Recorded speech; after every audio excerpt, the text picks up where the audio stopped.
Good evening, everyone, and welcome back to the Dota 2 Champions League. We have one of the last group stage matches ahead of us. It is going to be Alliance facing up Empire in a two-game series.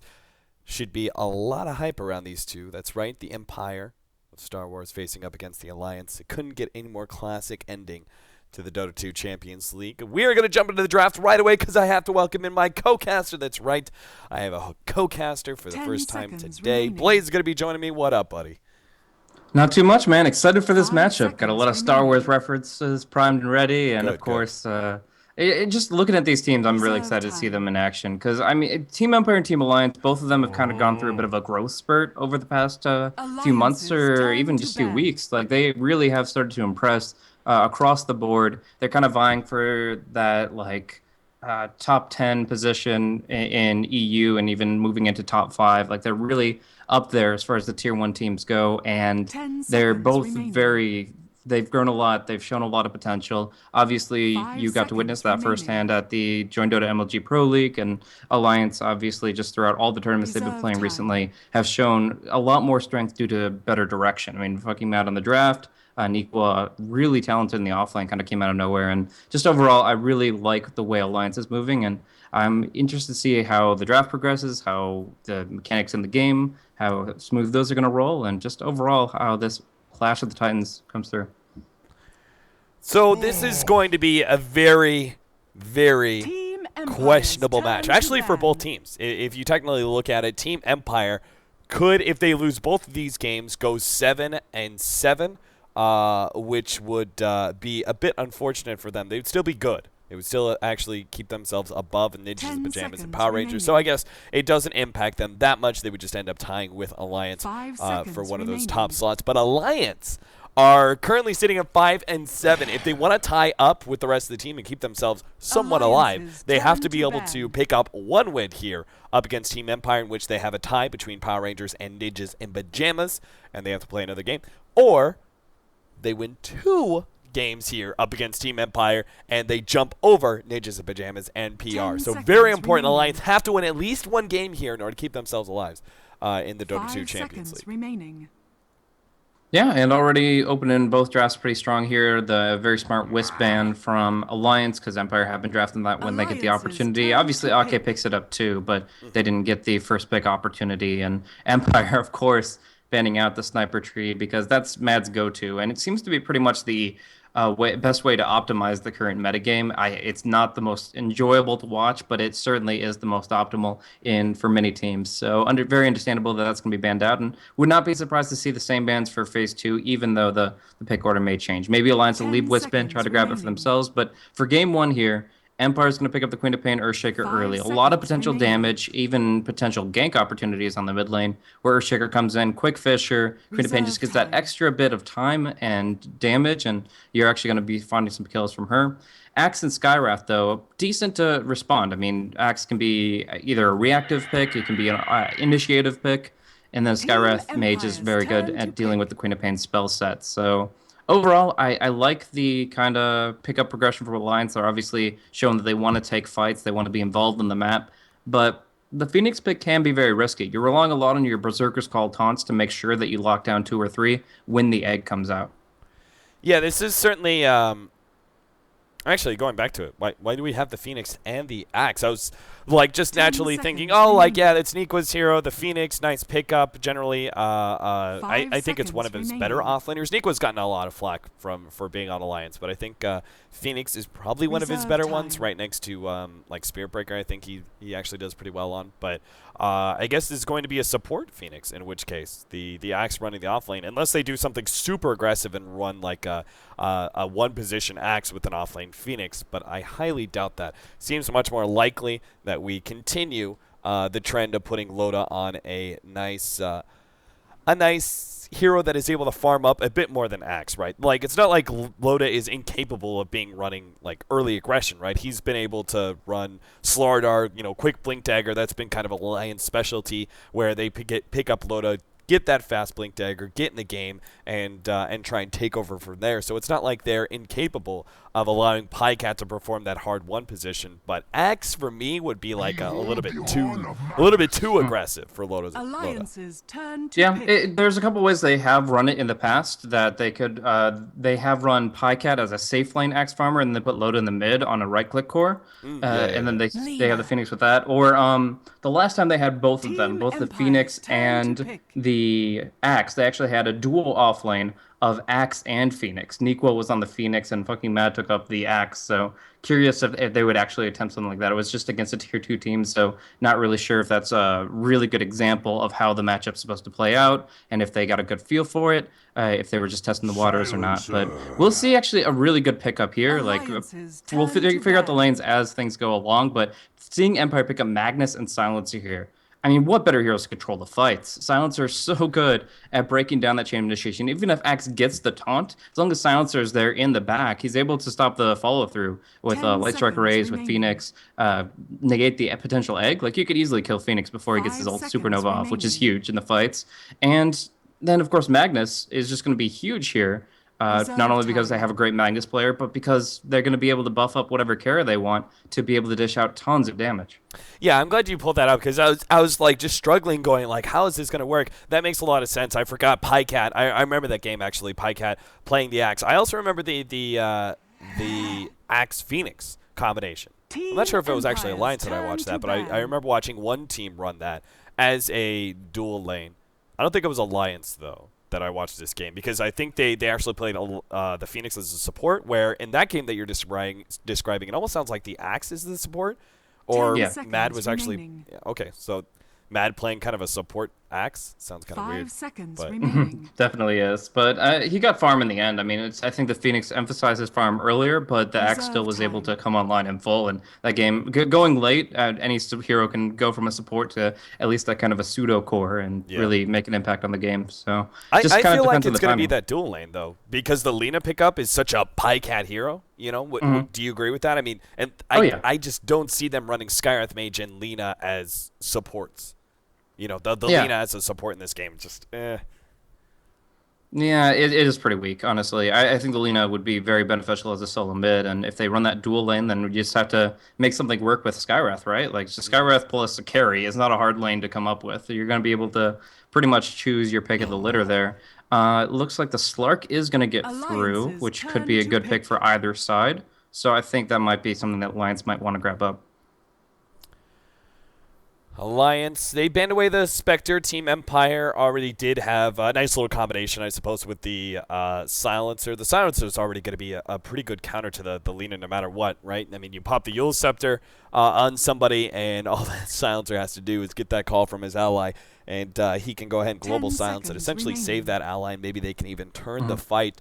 Team Empire also have great 5 counter seconds initiators in the remaining. Magnus and the Earthshaker. So much of this game seems to come down to the laning phase for me. I'm looking Reserve at this and time. going, Team Empire don't really have the greatest lanes right now. They have okay harassment, but they don't have a whole lot of potential to move around and establish dominance. So if like the mid matchup can win for Alliance and they do well in the safe lane, and if they do dual lanes, that goes okay too, then they're going to transition into like the 15 to 25 minute mark looking really strong. They can actually pick up a lot of kills before Team Empire's ready with the multiple blink daggers and the higher level Queen of Pain and Silencer. Yep.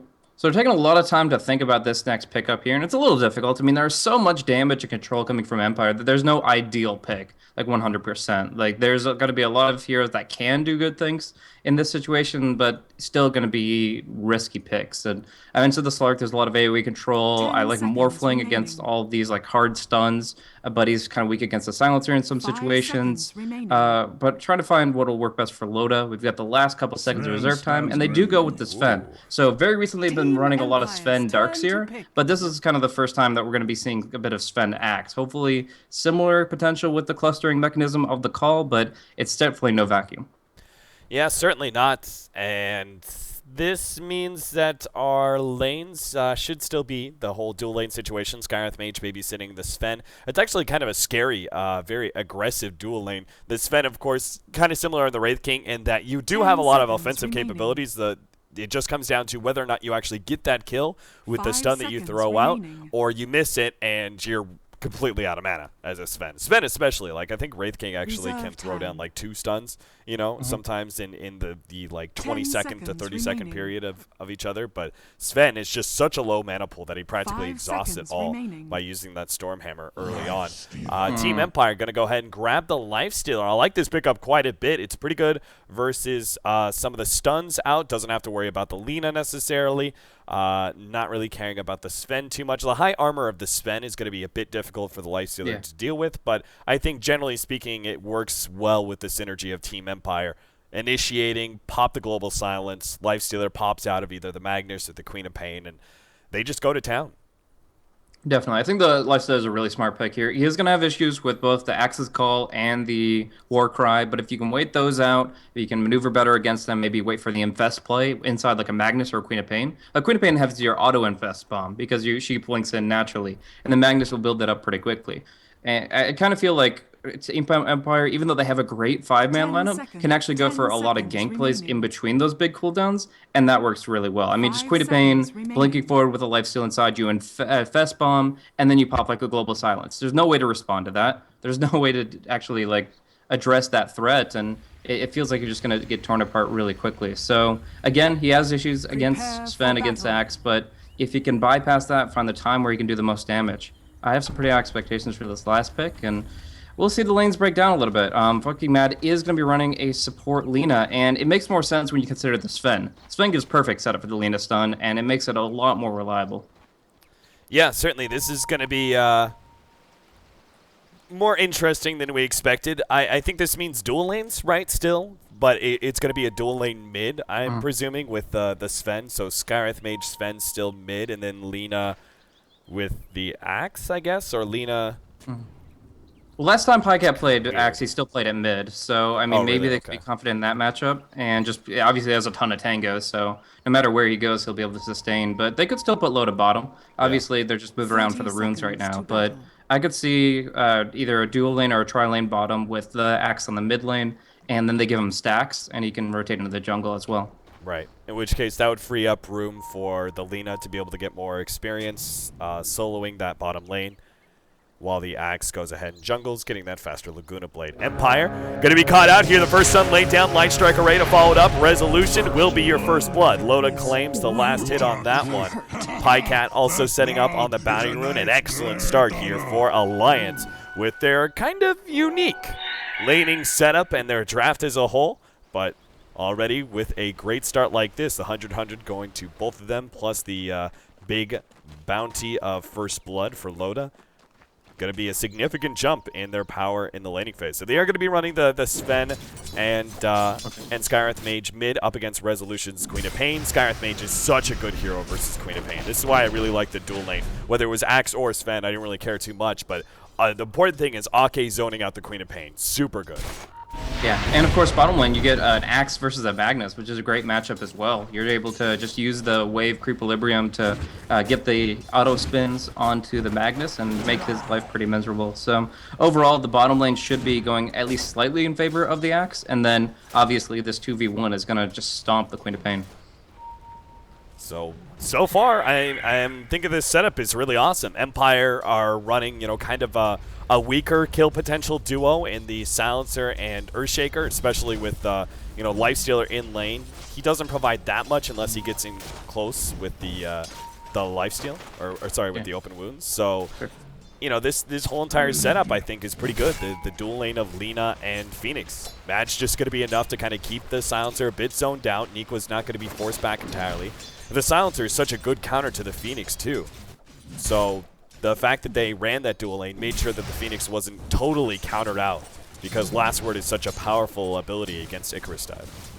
Yeah, it looks like Empire have to call an audible on this one, because, Always Want to Fly, he's skilled up his Glaives of Wisdom to just use the orb to harass beyond the creep wave. He thought it'd be, an easy harass against the Phoenix, but suddenly he finds himself dueling with this Boots Lina, and with her 670 attack range, it's actually really difficult to control and trade hits that way. So Loda throws out a quick and easy stun, bottles up to full again, and suddenly he's looking really sharp no matter where the Silencer goes. Yep, that early bottle thanks to First Blood is going to do so much. Skewer that bottom. Yeah, Pycat making a dive here against Yoki. Dives perhaps a bit too deep, and is going to be forced to blow one of those potions, but still has plenty of tangos left. Meanwhile, intercepting the double pull out, Alliance don't really care too much. I mean, if this camp is going to be pulled, they will go ahead and probably take the last hits on the neutrals without a problem. Oh, no, Fisher. Fisher takes the bigger one. Still, though, I mean, Alliance are getting a lot of experience out of that. And this is what's important, especially now Phoenix picking up the level 2 Fire Spirits. Middle lane, always want to fly. Oh, that's going to be your second kill of the game. Resolution can't even fight up against Loda just because Ake puts out too much power here in the middle lane. And Empire seem to be at a bit of a loss of what to do now with their laning phase. Oh, almost looking to go on Resolution again. They've got that hammer, so one Arcane Bolt, one hammer, one right click, and that's a dead Queen of Pain again, so has to be very careful, keep the tangos rolling. But yeah, essentially, you never look at the magic damage of Stormhammer all that much, but 175 is not that bad for the nuke, and actually going in, just going to get 2 hits, and might be enough. Wow! Oh, Resolution. Middle tower is under Completely attack. misreading that one. The low armor of the Queen of Pain costs him another death there. Silent popping the rage up against Nikwa. He does have an Icarus dive and will be forced to use it. There is the block out of Aloha Dance. Hits the Fisher, but not the block. And that means Nikwa will slide away to safety. So even that lane going well for Alliance as they do not get caught out. The bottom lane, Axe is sitting 18-3 compared to the 15-1 on Yoki. So Yoki's not playing too bad here in this matchup. But big question is who's going to get that first kill here. Yeah, I mean, I'm probably going to be on a rotation between the two of them, just 1v1. I don't see any kills happening, just continuous last hitting. The Empower is really good for the mag, but Pycat's overwhelming him with the spins. He's got his Tranquil Boots already, so the first one to rotate should probably be Pycat with his early Blink Dagger. Resolution actually getting silenced and slowed, and the Stormhammer should follow it up, but they are going in 3v2. Yeah, Loda for sure. completely blocked out. And the question is, can Always Want to Fly actually fight this one? Resolution forced to blink away. The 2 supports beating onto Loda, but he's got enough armor thanks to that war cry that he has no problem. Will back out. And again, another great situation for Alliance. Now they're going to make that rotation, and this is so smart, right?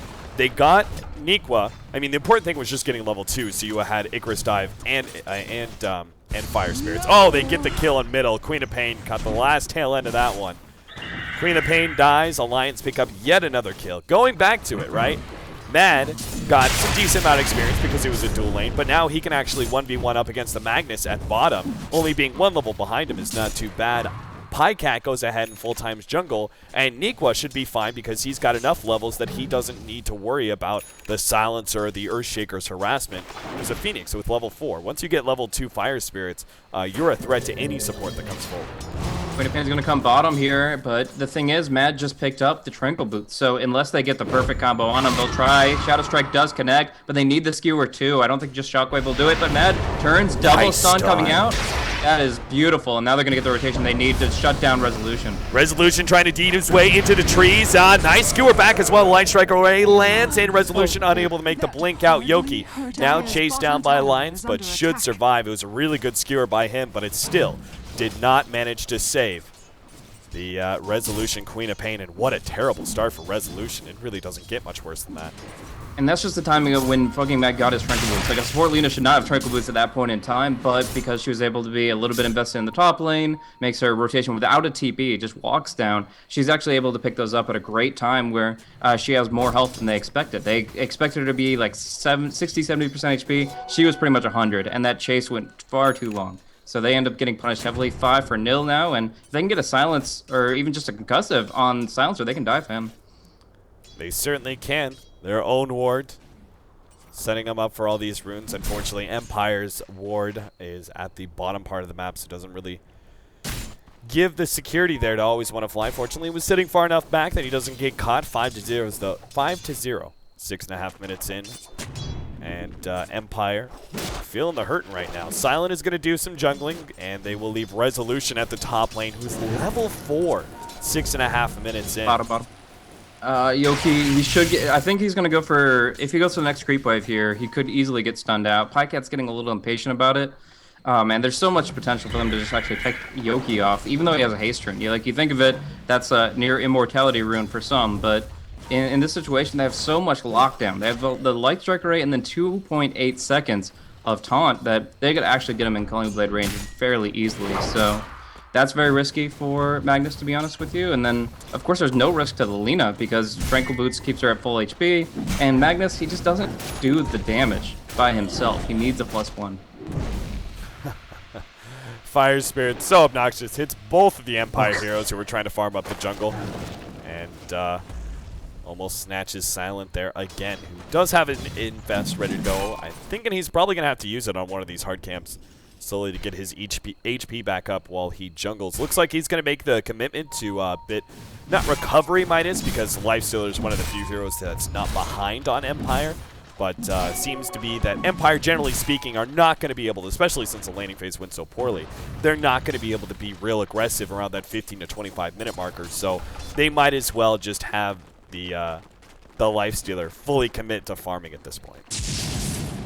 Midas would not be bad at all, but there is still, I would say, like a 30% chance that it's a armlet progression, and he could go into that pretty early on.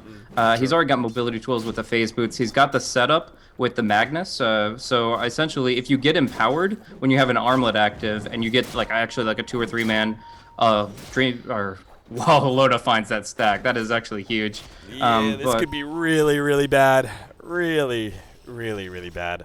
I think they're going to pick off Silent here. They need a rotation. Fortunately, though, the ward is going to be able to spot them out, so Silent doesn't play too risky.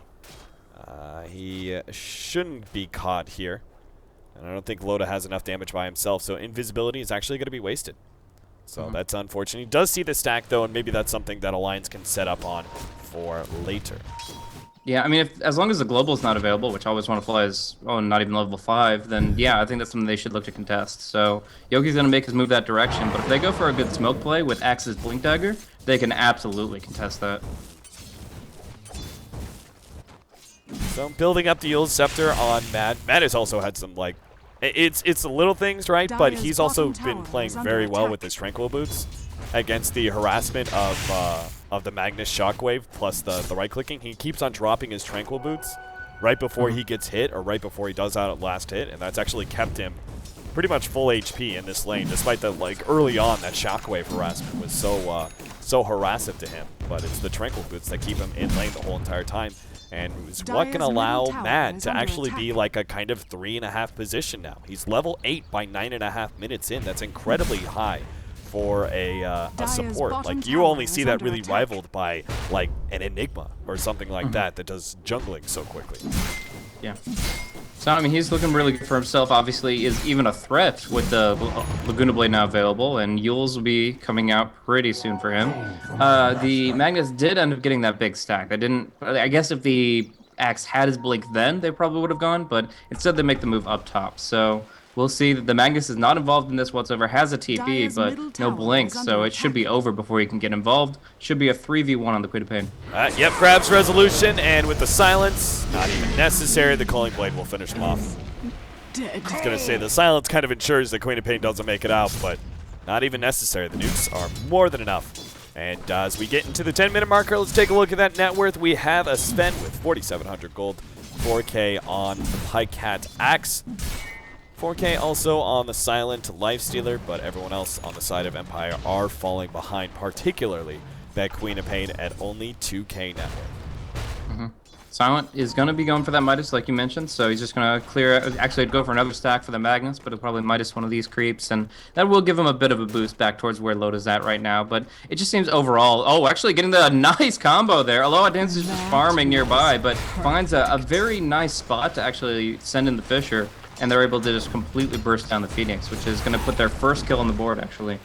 But beyond that, yeah, I feel like overall, their map movement and how they've been utilizing resources on the map has been quite inefficient. Like, they've had 3 or 4 people around the top lane and jungle, and kind of, for a while, completely abandoned both mid and bottom. So that kind of allows Alliance to just spread a little bit more and take the farm advantage. Yeah, you see the exact opposite out of Alliance, where they're farming exceptionally efficiently with the Axe taking over the jungle and the Lina being bottom, but also even the Skyreth Mage is finding a decent amount in his rotations. Has level 6 of the Mystic Flare ready to go. Big old stack. This is kind of the farming efficiency that you expect to see out of a team like this. Loda maybe considering using his Greater Cleave, God Strength rather, to farm up that stack. Because why not? You're probably not going to use it in a better situation than this. He's got an illusion rune, so maybe he can use those to tank. But no, he just goes for the God Strength here, and yeah, he will be able to clear this out pretty quickly. It's the strength of the Great Cleave versus the War Cry, those points in it. The Great Cleave allows you to farm... now he pops illusion, okay. But yeah, the Great Cleave allows you to farm Ancients and big stacks much more readily, and the War Cry is otherwise superior. Oh, middle, they're going to get Always Want to Fly, jump in, Mystic Flare call, and Pycat even misses the Culling Blade just because the damage came out so damn quickly. Loda finishing up that stack. Loa dance. That was a very risky maneuver, and I'm super surprised that he will get away with it. Or will he? Niqua has the Fire Spirits, but chooses not to make that dive. But yeah, placing a ward there after he just saw the Skywrath Mage and Axe pick off the Silencer in middle was a pretty ballsy maneuver by him. He does get the ward up, but it's going to be immediately countered by Alliances. They know exactly what happened. Yeah, I think he just made one too many assumptions. He said, okay, well, they're going right back into the Radiant Jungle. They're probably farming that pretty well, so he just assumed they'd be going back that way and ganking bottom. Free pick. Oh, no! Oh, boy. Mad, the first reveal of the Yule Scepter is supposed to be a free pickoff on Resolution, but now it's going to be him potentially dying, but never mind. Pycat, well, there goes the silence. Maybe they can still get Mad. They get a good amount of nukes on him, but they turn on to Pycat, who's a bit closer. Two-man call. Here comes Niqua. Managed to get a nice Fire Spirits. Pycat gets one. About to get a second as well. Culling Blade after Culling Blade as he starts wiping out the heroes. Resolution. Good combination there to finish off the Axe, but he is brought quite low.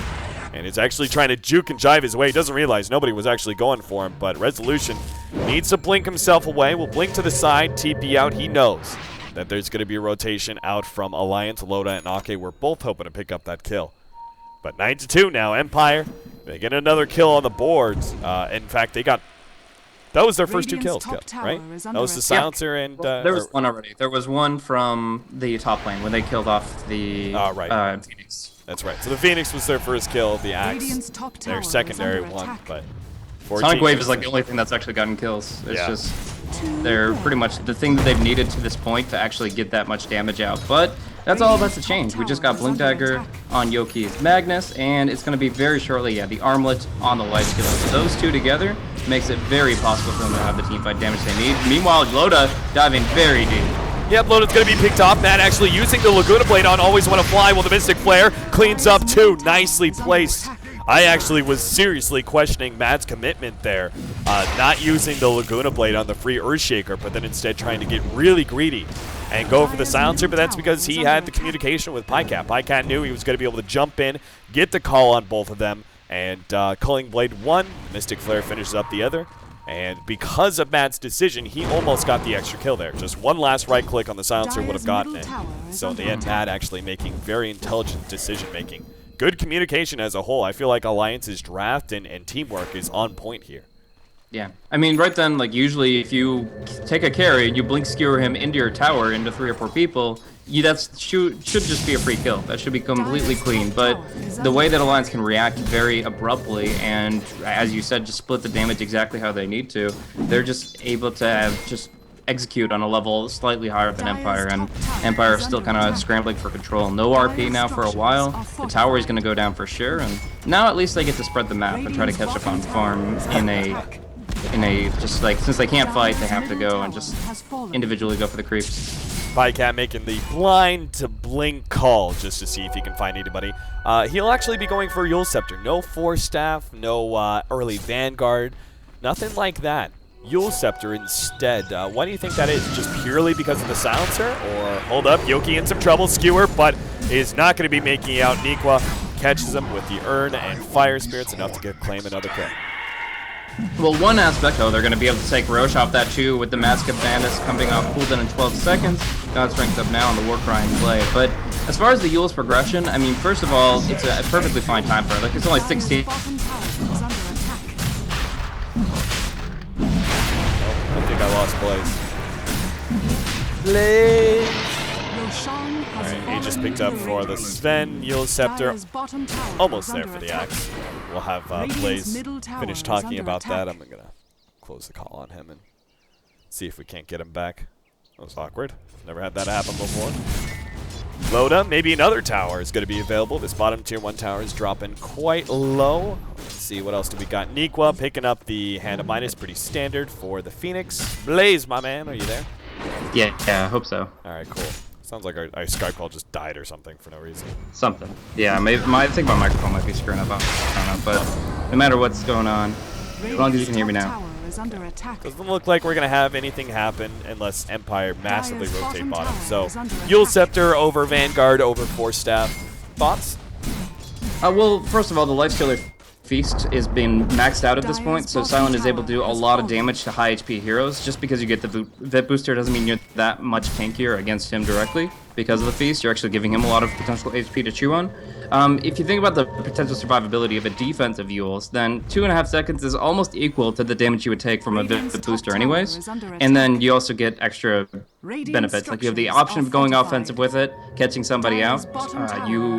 For example, how are you gonna, if you're not in blink range, okay, actually find the Earthshaker. Global Silence being laid down. They do manage to get a 2-man Fisher. The call goes off. They're gonna finish off Mad as well. Quickly getting that kill. Nice Supernova though, with the Fire Spirits on top. Should be able to get the kill on Aloha Dance. Resolution kind of stuck here. Won't be hit by the stun.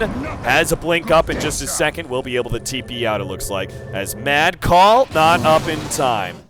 So the rest of Empire do manage to get out. A good fight for them, actually, where they trade the Earthshaker in exchange for 2. Not the greatest upset in the world, but hey, when you're this far behind, a 2-for-1 is good enough, right? Yoki, though, is actually going to look for more. He's got the Haste Rune. Was hoping to be able to pick up Niqua in this top lane, but doesn't look like they'll have the opportunity. Well, Dire Vision does reveal that Loda is farming these Ancients, but there's absolutely nothing they can do about it after that fight, and all the cool ones exhaust. Jump on Always Want to Fly.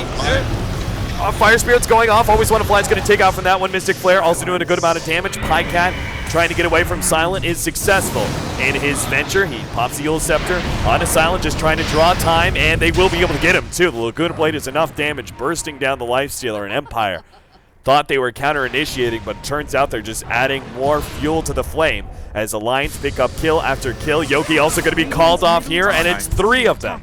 They're going to fall from that one engagement. Meanwhile, Loda was taking a stack of Ancients. Alliance have got to be sitting a good 7,500 gold ahead. And sure enough, gold and experience both looking very nicely for Alliance.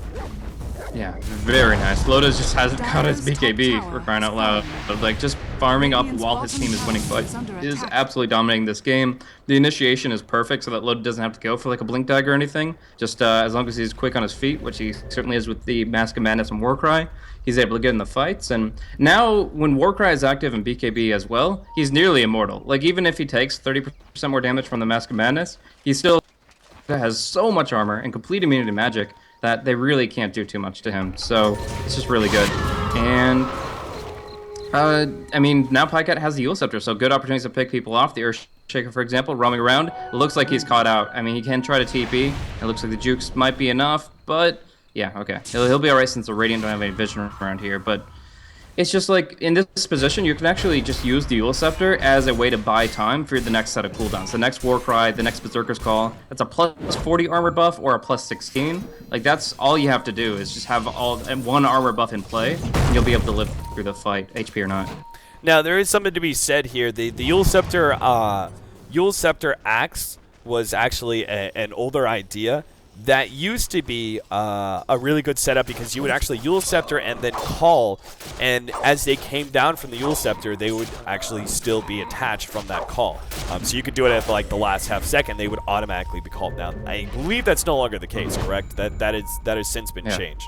But I mean, they fixed it. But yeah, it's a small difference. It's not that big of a deal. You should still be able to hit the call unless somebody has, like, unless it's a puck or something. You know, it's unlikely you're going to miss the call if you set yourself up with Yule Scepter. Top lane, going to go on Always Want to Fly. A combination, man. Skywrath Mage and Axe. It's one of the best in the business. Being able to get those free pickoffs. And Silent, I don't know if he's AFK or just scared out of his mind. But he's been sitting here, just watched his support die and just eating trees, I guess. Well, looks like they might find fucking Mad. They did catch vision for a second, but the Fisher's the wrong way. So that's just going to be a fishing attempt, essentially, where they just want to find an opportunity. Even if they fight 3v3 bottom, it's okay, since the global will be coming out in about 8 seconds. But Now it's 4v3. Now they might lose somebody before the global even can come out. It's dangerous. But for now, the Alliance have absolutely no vision of this general area. In fact, it's just bottom right quadrant of the map is completely dark for them. So this is a good time for Empire to just kind of regroup and find an opportunity. Get Silent infested in somebody is my mindset right now. They have to find kills. So they'll empower him first, he'll infest next, and they'll look for a smoke opportunity. Yep, 5-man smoke, hoping to get a big RP out of Yoki in this fight. That is really the best way to turn this whole entire trajectory of the game. It is all going the way of Alliance so far. Yoki comes in, Silence backs out. That is not the area they want to have that fight. And that was actually incredibly intelligent. How many other players would have gone for the blink behind him and skewer back? But let's face it, this area is like a just corridor of death for Empire. Having the engagement around there would not have been a great idea. Great reaction to kind of make over for the defensive play. Obviously, he was silenced, so there was no situation where that would actually work out for him without a BKB. And they just disengaged. Now the Lifestealer is kind of waiting, though, wanting to do something but can't. And the empower on him is ticked down, so that's kind of a timing thing where now he has to be empowered as soon as he breaks out of the infest, and if otherwise he's going to be missing on a lot of damage. But in the meantime, Alliance invading the dire jungle, pushing hard with just a creep wave, and now Dota, and of course Firecat's waiting, ready and waiting. He's got the blink, the force, the Yules. He's going to catch anybody that tries to even pseudo-defend the tower. Aghanim Scepter versus a Lifestealer. It's not quite as good as the Aghanim Scepter versus Juggernaut. Lifestealer has a little bit more natural HP than Jug does, but it's still going to be pretty nasty. Rage can't necessarily save the Lifestealer anymore if he's low. The Aghanim Scepter, Laguna Blade will finish him off. Yoki and Silent looks like they're going to set up on, well, just trying to help out with this Tier 1 tower. If anybody TP'd, they would have gotten a gank, but the truth is, Alliance don't really care too much. They're going to continue to push down this top lane. Loda, I like the pickup of the Blink Dagger. I was wondering if he was actually going to go for that and just increase their aggression a little bit more if he was going to go for a full outright right-click carry build. Yeah, I think it's a really good pickup, but I'm glad they didn't go for it earlier. I think this is a great time. We have the BKB, the Mask of Madness, Treads, Wand, all that good stuff, and then you go for the Blink. So you have your combat potential. You will rely on your others to initiate for a little while, but then eventually you want to be able to keep up with them. So in this way, he still got his general progression, has that 10-second BKB available, and now that he can get to the fights all the more swiftly, it's actually going to really work out. But we'll see. I mean, Yoki is kind of hiding here in Viz. No infest coming from the Lifestealer just yet, and actually, just Lina goes right up to Silencer and says, quick combo against Fisher! you. It actually hits Loda. They're going to try and chain stun it, but it's not going to be enough. He gets off the BKB, turns on Aloha Dance, but with the pure damage out from the Sonic Wave, he's going to be forced back. The Yule Scepter is actually enough to be able to stall up Silent. He can't get the kill, hoping to be able to get a right click or an infest. Nice dodge of the call there. Looking for a creep to be able to get to another Yule Scepter. They just want to make sure he doesn't get the infest off, but Rage and... oh no! Couldn't get it off. I guess. Meanwhile, Lina's just pushing up top. Yeah. Did he just straight up? Do you think he did the Yules combo? Okay, he went. Yeah, he did the Yules combo, so he did everything. I mean, he's not level 16 yet, so it's only 675. But yeah, when that's up, when that's up, oh, always yeah, want to fly will be sad. one shot. That is disgusting. It is very sad. But yeah, essentially, by fucking Mad just going ahead and killing the Silencer, he's done his job for the fight. Like, he has contributed to the fight by taking the global silence out of the picture, and then he just gets to push from that point forward while Alliance can wreck the rest of it. So Empire, they really just can't get a foothold in this game. Only 5 kills to their name, and I mean, they had some heroes that could really take a fight. They could pick off the Infest, they could team fight with the RP, but it just feels like Alliance have been outplaying them, especially in the lanes, but even after the fact. Yeah, once they lost the laning phase, I mean, you could go back and look at the net worth. You know, even, what, 6 minutes in was where they established about a 3,000 gold lead. You know, that's a pretty significant amount, and we're ahead in experience by even more by that point in time. Top lane, Resolution, he does have a BKB, so unlikely to go down here. He's just going to TP away and will be fine. Aloha Dance, how's he working for his Blink Dagger? It's getting there. It's getting there. He'll have it quite soon. Just another 250 gold, and that will be up. And that could change things a little bit more. Another initiator to follow up. If they get the Magnus RP, Echo Slam on top, magical things can happen for Empire. But it's going to be all up to them getting that right initiation. It's going to be difficult, though. I mean, And like right now, Alliance have a lot of panic buttons. Like the self-fuels for fucking Mad is available, for Phoenix, for Pycat, and then you got a BKB in this fence, soon to be BKB on the Axe. It's like only the Skywrath is actually going to get caught out by all these abilities and get chained up on. The other ones would be able to break down the initiation and actually look for a pick off themselves. Concussive connects, no blink yet on Aloha, so should be a kill. Aloha dance. Don't lose your blink dagger money, dude. Fire Spirit's burning him down bit by bit. Pycat just needs to be able to get the blink or the stun. Pycat will not get there in time for the Culling Blade, so no movement speed buff for Alliance to search for more, but still, Aloha Dance drops a good 150 gold, 200 gold, and will now be delayed up in that blink dagger that much longer. Why didn't he just farm up the jungle? He was already there. I was watching him. I was literally looking at this Satyr camp and going, yeah, he farms that up, farms up another camp. That's the blink dagger, but just wanting to be too active. Meanwhile, you look at the other, like, 4 position, Alliance. They've got Mad with a Shadow Blade now, with Laguna Blade, Aghanim's upgrade, level 3. He could just Lothar's right up to the Silencer in one shot. Literally 2 HP in the hole. The worst part about it is that Always Wanna Fly doesn't have a single item he could go to stop that from being his fate. Like, obviously, if he's holding a gem, he might see it coming slightly and maybe try to force staff away. But otherwise, he's hiding under tower, he's cowering in fear, and you can't Ghost Scepter that like you could have Clinks, you can't... I mean, it's just you're not going to farm enough HP. Like, at this point, he could try to rush a Lincoln Sphere, but to actually silent up top, is that possible? Can he do it? So, the right click? Ooh, dude! He's actually going to turn on to Mad, knowing Mad, he does have a Yule Scepter, though, to be able to defend himself. Bash on Ake, gets that 1 kill. Rage survives long enough, but Mad does manage to get the other one, as he has more than enough damage to win that man fight, just barely. Against the Lifestealer, middle lane, Empire actually going out like they want to fight. This is awkward. They know there's only 3 heroes here, but it's still a whole bunch of cores. Pycat, 1-man RP, pushes into the rest of the team. Echo Slam and the ultimate right on top. Loda is kind of forced back, but will be able to get the blink inside, right on top of Resolution. Blink away, and pops the invisibility. So Empire, in the end, were right. They could get a pick off there, even if it does cost them 3 different ultimates. They managed to get the kill on Pycat's Axe and all get out without losing anybody. Yeah, and that move there implies that they're not comfortable fighting out without the Global Silence. The Global Silence was kind of wasted up top trying to help the Lifestealer win against Lina, and when that didn't work out, they're like, well, let's just pop our other ultis because it's the only time we really get to fight. So they go in, and while they knew that there were only 2 or 3, they go for the play, but yeah, that's a thing. That was hot. I don't know. I love this. I love this. I mean, I would hate it if I was the Silencer. I would hate it if I was Empire in general, but something so hilarious about one ability, literally one-shotting somebody. This is where, like, the League of Legends crowd comes in. And because you know, growing around conventions, I get to talk to people, and they always ask, you know, what's the comparison between League and Dota? Right? League players always tell me, man, Dota just seems so overpowered, right? There's so many big abilities, and it all seems overpowered. This is where the League of Legends crews goes in. They see something like that, and they're just like, what? What? That can happen? And the best part is, it's not even like they gave him a ton of farm in mid. It's not like they put him on a pedestal and everybody supported him to get that item. It's a support Lina that's doing this 30 minutes into the game. Oh.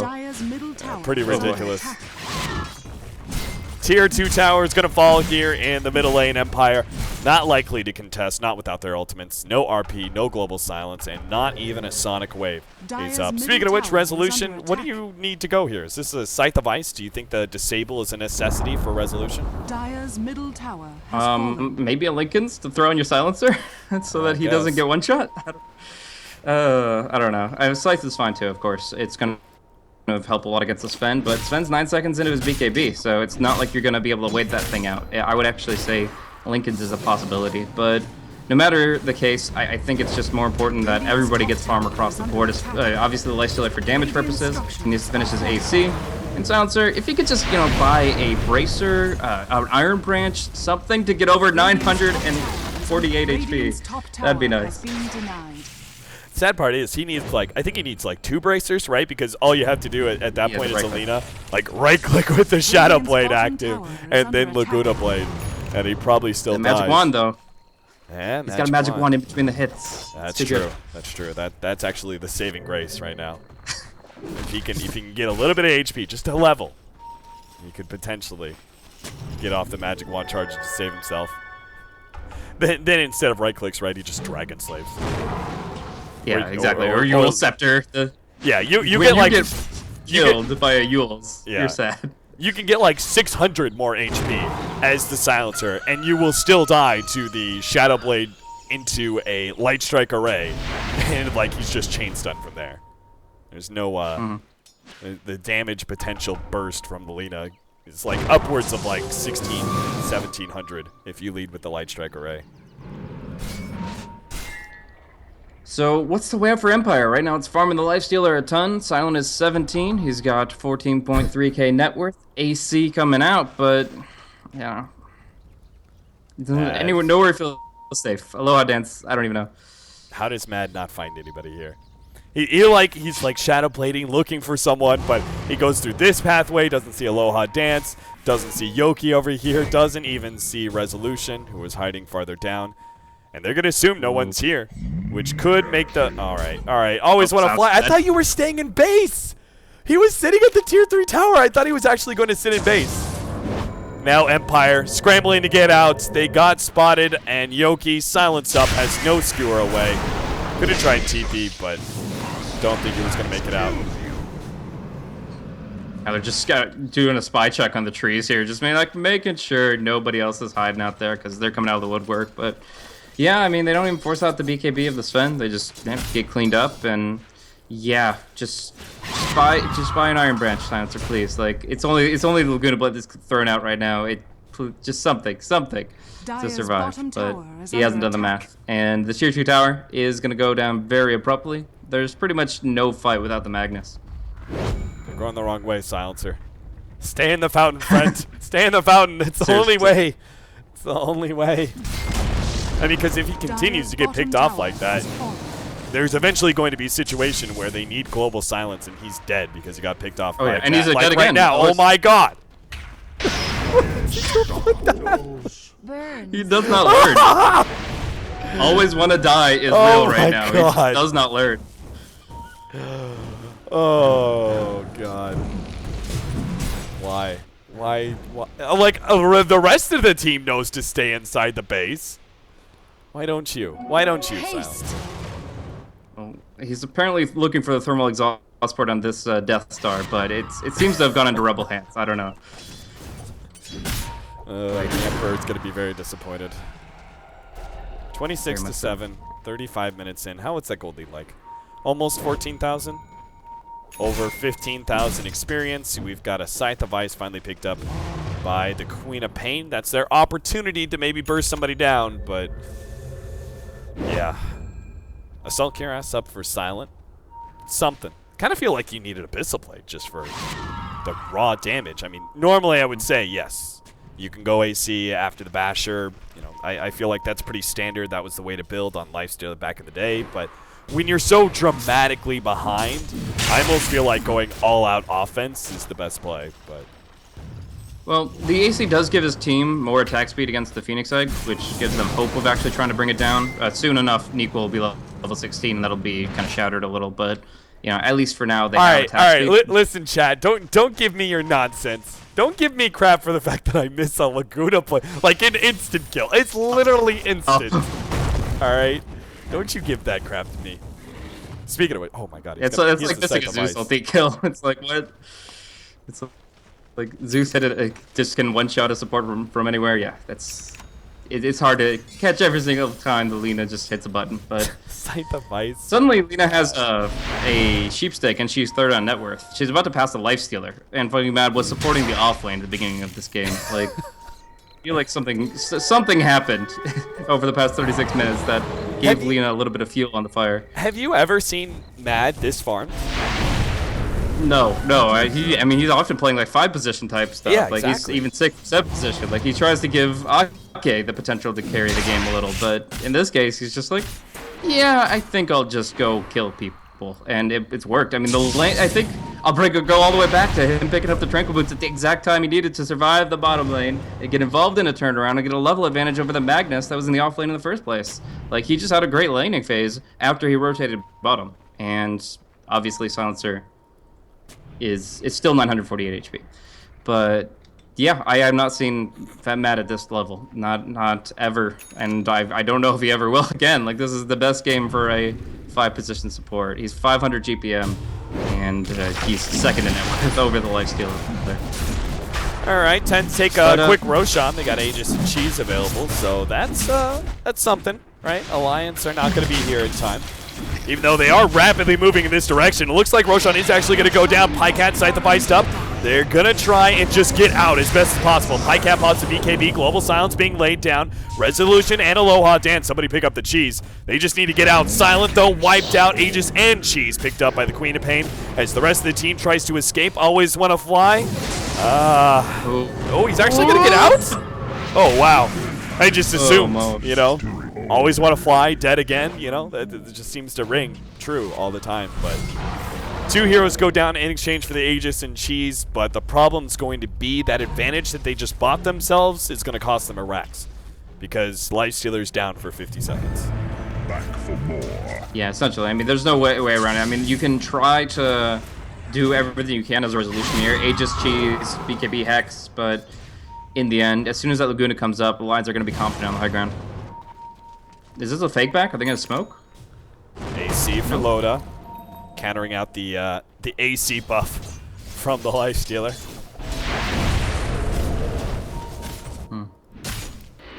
I have a good understanding of the map just with the kind of Roshan ward, the plateau on the northeastern corridor there. It's going to help out as far as knowing whether or not they're looking to engage very shortly or not. I mean, they have vision of like 3 heroes at a time, so they know there's no threat down bottom. They can kind of disperse a little bit, and yeah, they didn't really force that advantage of the Lifestealer pickoff, I guess because they're just so confident in where the game has taken them so far, and say that Lifestealer had the buyback, it might technically be a risky play up against the Earthshaker, the Magnus, those high ground defenders. Well, Empire, they've got 3 different lives on Resolution, 4 if you want to include the Cheese, but nobody else has a buyback. Loda is going to be the first one initiated on. They get the RP on him, pull him back. Nice Echo Slam as well, wipes out the Skyearth Mage. Laguna Blade gets laid up, but Silent more than taking enough to survive through that. Aloha Dance not going to be as lucky, though. Gets cleaned up by the Culling Blade. Mad. Silent's going in. Supernova's going to explode, though, stunning all of Empire. They really wanted to get those additional kills and are still pursuing for them, but if they're not careful, Lions could bite back. No, actually, they have no buybacks, surprisingly. They've actually committed to a lot of their items, so it's just 100 or 300 gold off, but sorry, I said bite. Bite. Oh, bite. I was thinking really that Pycat might actually get like a Culling Blade on Resolution's already low HP hero or something. Sure. But you're absolutely right. There are no buybacks available for Alliance. You know what would be really frustrating for Silencer? If accidentally just went like Dagon 5, and then Dagon 5 Culling Blitz him, just picks on that low HP for the rest of the game. Like, if to say they just like found a pick off on the Lina and always want to fly, it's like, I can breathe a sigh of the relief. And then suddenly lasers and axes fly up from the shadows. I don't know. I'm just trying to think of how bad this game could be for this guy. I mean, it really doesn't get much worse than this, right? Silent is actually getting a good amount of farm, though. I keep going back to, like, keep showcasing, like, the CS that he picked up around that 25-minute mark, and he was still ahead of everyone. His net worth is actually pretty respectable. Resolution, well, that's the wrong time for a pause. But I'm thinking Pycat's dead. He should be. Oh, I was looking at Aloha Dance. Oh. They could both be dead. In fact, they are both dead. That doesn't need to do anything. He just Laguna Blades him. Can I get both kills on camera? Oh my gosh. Both of them are going to be so close. Because the College's going to go down. And even if Ake it's already gone down. He has Berserker still on him. So. Yeah. So he's already there, right? Even if the Skyearth Mage can't get to him in time, Nikwa should just Eul Scepter the Resolution, then they follow up with the Silence afterwards. All right, man. Start bottom, though. That'll go fast. That's going to be first. Laguna Blade, bye-bye. Queen of Pain, Mystic Flare, drop. Resolution. Oh, they didn't actually go for the play that I was talking about, but Resolution's going to be... Oh, jeez. Nice little save there from Resolution. Manages to keep him alive and healthy. Bottom lane, Mad continues to push that one out. 30-9, though. Team Empire still haven't even gotten double digits in kills yet. So, how long do you think Mad's gonna take before he gets a refresher orb? Actually, he just Eul's under the ward, so they're waiting for him to walk into the sentry. They're trying to bait him in, Yeah, I think he's gonna fall for it. Middle lane, they actually managed to get the call on his Silent. They give him the extra bit of damage. Silent just wants to run away, though. Global Silence has already played out. Alliance Loda. Ooh, almost getting on top of Queen of Pain there. Not quite good enough. Farther down, always want to fly.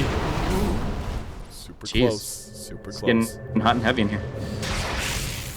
Wow. So, disengaged, good for Empire, but I mean, the Global Silence committed for nothing. It's still going to be a Alliance to feel pretty good about just controlling the enemy jungle, farming up for themselves, and if necessary, waiting for the next Roche. I mean, that's not really that far off. It could be 3.5 minutes, could be a little bit longer, but it's going to be smoked down mid with the Invest inside the Queen of Pain. Yep, good pick off. It's just so much damage out. When Resolution jumps in, they have the Infest out. They instantly lock somebody down with the Scythe of Ice. Ake going to be slowed down as well. Low Hot Dance trying to catch up, but the Eul Scepter will stall him up. Nice play from Nikwa. Running interception as best as possible. Resolution is actually going to fall here, potentially. Ake, ooh, gets cleaned up. No, good to play on always want to fly. Seriously? Man, he's like, I'm going to take that kill and back out. Nice pick off. They continue to jump in. Nikwa does. Whoa, there goes the Queen of Pain. Nikwa jumping around, Aloha Dance kind of stuck here, does have the Echo Slam, can throw it on Nikwa, is going to try and go for the last hit on Enchant Dota, but it's not going to be there. Loda cleans him up farther up though. Push back, Mad caught, Shadow Blade keeps him alive though. Now hits the Light Strike Array onto Yogi, follow-up stun, oh, big critical out for Loda. Jeez. Double damage anyone. Gee, that is just amazing. Wow, they just tore them apart. I mean, the Lina got RP'd and was just getting railed on by the Lifestealer, and then she just self-heals and he's able to Shadow Blade away. Like, it's just, they're outmaneuvering Empire at every angle. They don't have the detection where they need it to be. They don't have any hope of Silencer staying alive. Abyssal Blade. Like, I know you were kind of like half joking, half serious about the hey, just stay in base, buddy. I almost think that he would have had a better game in the Fountain since he hit level 11. Oh no, I completely agree. I don't like. I was kind of joking about that, but like not stay in the Fountain, but seriously, stay inside the base. Like, do not go out. You have to make sure you get off that Global Silence, and there's a high chance that if you're moving around outside of the map, you're just gonna get Laguna Bladed first. And at this rate, I mean, he lives through the Laguna Blade, but he doesn't live through the Dragon Slate that follows it up, or Light Strike Array that leads it. So I don't know. Always want to fly is not having a good time. All things considered, 34-11. Alliance, they took away the Aegis, or rather, they waited out the Aegis rather, and probably waiting out the next Roshan, which potential spawn timer is coming up in a minute here. Meantime, though, they will continue to farm Loda. Well, he's got enough attack speed. He could use an Abyssal Blade. Yeah, I mean, I can see that working out pretty well for him. Any extra strength would be great, too, like a Satanic or a Heart. I love just seeing strength max on the God Strength. But we do see Pycat getting picked off for yourself. Yules will allow him to get close to Blink, but he does get Abyssal, and that's going to be a kill. Even Sonic Waving, which is actually a 135-second cooldown. So it does kind of push them forward, make sure they don't have to be on the defensive constantly, but they won't have it for the Roche fight. And the Axe will probably be up. Let's see the timer. Oh, not yet, but beyond that, Resolution closing in pretty hard on a Refresher Orb. I almost feel like he just buys out for that. They're in a position in this game where they, off of a Refresher Queen of Pain, they can win it, but if they don't actually like commit to those items quickly, the game's going to be out of their hands before they can actually do anything about it. Always want to fly. You don't want to join the rest of your team, friend. Oh. You don't have enough counter wards in the world to secure your safety. Don't do it. It's 34-12, though. I mean, Empire are making a comeback in ways, right? Just because the Lifestealer is making such a like, he's increasing his net worth. He's actually keeping somewhat in pace with Loda, and that now just opens up possibilities, right? Anything can happen late game is a phrase that we hear quite a lot. And at this rate, Alliance's victory is actually getting, a little bit wobbly. Yeah. I definitely think this Resolution Refresher Orb, along with the fact that Silent just keeps Midasing and keeps last hitting, they actually, oh, this Courier, if that got sniped, that would have been actually really great for Alliance, but it will sneak away right after the ward gets placed out. And yeah, Refresher Queen of Pain is amazing in these fights. If she can just kind of do her thing, you global once, you get 2 hexes, 2 BKBs, and 2 Sonic Waves out in a fight, like, she can do amazing things. And they're actually going to probably find a pickoff on fucking Mad. He might get a kill with it, because of course he is a glass cannon, but charging up the Death Star, going for the kill, and actually going to get turned on quickly with the Hex. They just don't know. Yeah. Mad. You could feel it too. He was like just about to throw out the Yule Scepter, and all of a sudden the Queen of Pain shows up. It's like, no. Can't go for that one. The time bot, though, does give Aegis and Cheese over to Alliance. They have an Aegis for Pycat. Cheese will go the way of Ake, who's actually just holding on to Pycat's Vitality Booster, which is actually not going into anything just yet. I mean, I'm sure he's going hard eventually, but... Hearts really sucks against lifesteal, honestly. I would go for a couple of items like Halberd and stuff like that, but going for the full Hearted Tarrasque will not really increase his durability that much, and in fact probably give lifesteal a chance to get the feast on him a lot more. Like, ideally in a team fight, you want to blink on the lifestealer, taunt him, but the way that feast works, the damage that it deals, the bonus damage based on their current HP that it deals, is mitigated by armor, but the healing he receives is the same. So like, he could be hitting on an Omni Knight, and as long as that guy has a heart or two, he's going to be getting tons of HP even if he's doing no damage. So I actually think that getting the heart would possibly increase Silent survivability too much. So do you disagree with Loda getting it? I mean, Loda won't be ideally going toe-to-toe with the lifestealer the whole time. Loda's going to be killing off like everybody else other than the lifestealer while Pycat controls him. So Pycat doesn't want a ton of HP, but Loda, the heart is insane for him. Going God Strength gives you 200% bonus damage, so that 40 bonus damage you get from the Strength suddenly turns into 120. Yeah, it's a pretty huge increase in damage for the Sven, that's for sure. They are just going to try and siege down this tier 3 tower. I mean, they have Aegis and Cheese, but it goes to show how powerful the high ground defense is. Alliance are still scared of pushing uphill. And I think with good reason. I mean, that double ulti is going to be very scary for a long time for the Queen of Pain, but I think Aegis and Cheese is going to be their best chance to do it with. So maybe a fake back smoke, find a pickoff. It looks like that's what they want, but smoke's on the courier, so they just kind of have to make the jump. Pycat shows himself. They jump, but Resolution actually jumps first with Silent inside. They're going to try and go for the kill onto Loda. Double Sonic Waves being laid out. Loda's still alive. Takes that RP. Now he'll fall as a Supernova goes off. The rest of Empire trying to escape. Silent is going to get out. Oh, nice Echo Slam onto Pycat. Doesn't do enough damage. Resolution, meanwhile, Kids cleaned up by the Laguna Blade.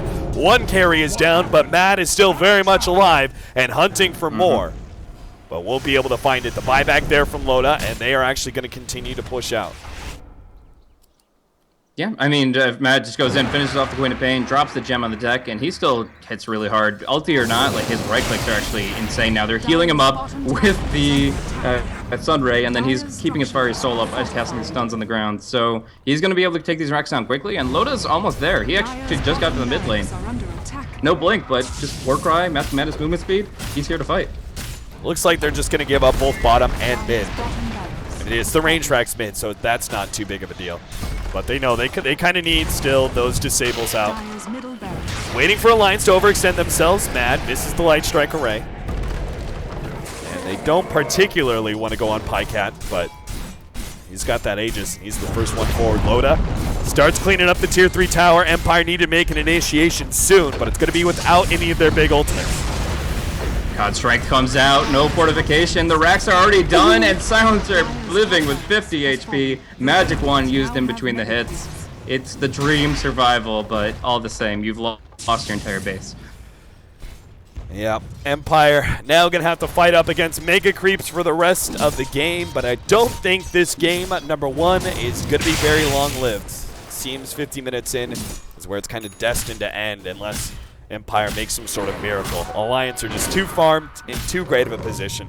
Hell, they can't even, like, say they just wipe Alliance. For some reason, Alliance don't even have buyback. Bye-bye, Alliance. Right, they don't even have buyback for some reason.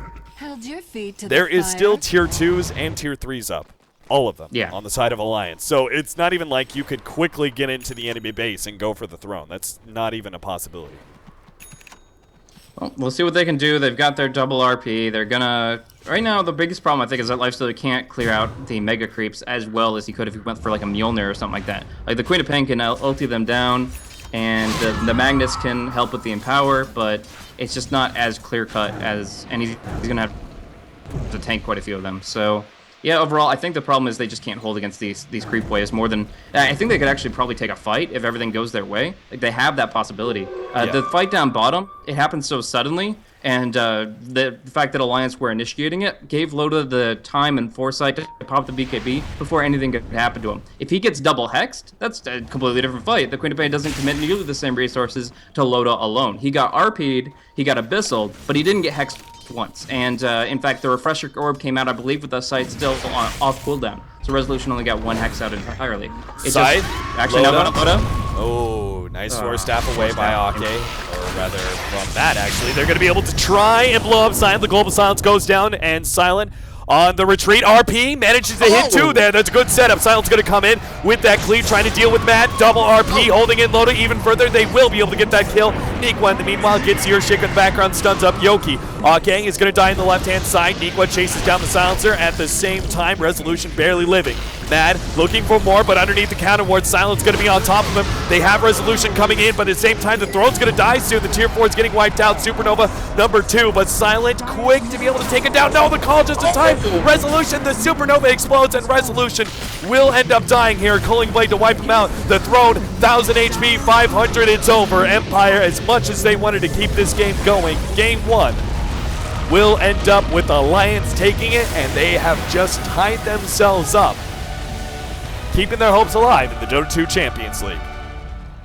Definitely. I mean, moving forward, at least they're going to be tied. And honestly, if they can show the same strength in the early game, specifically dynamic lanes and just overall dominance in the early fights that they showed in this game, in game 2, then there's a good chance that they'll just, like you were talking about at the beginning, leapfrog over NIP and just move forward in this tournament. So really good win for them. They're looking for another one, but we'll have to see if the Empire can strike back. All right, guys, short break. We'll be back with game number 2 between Alliance and Team Empire.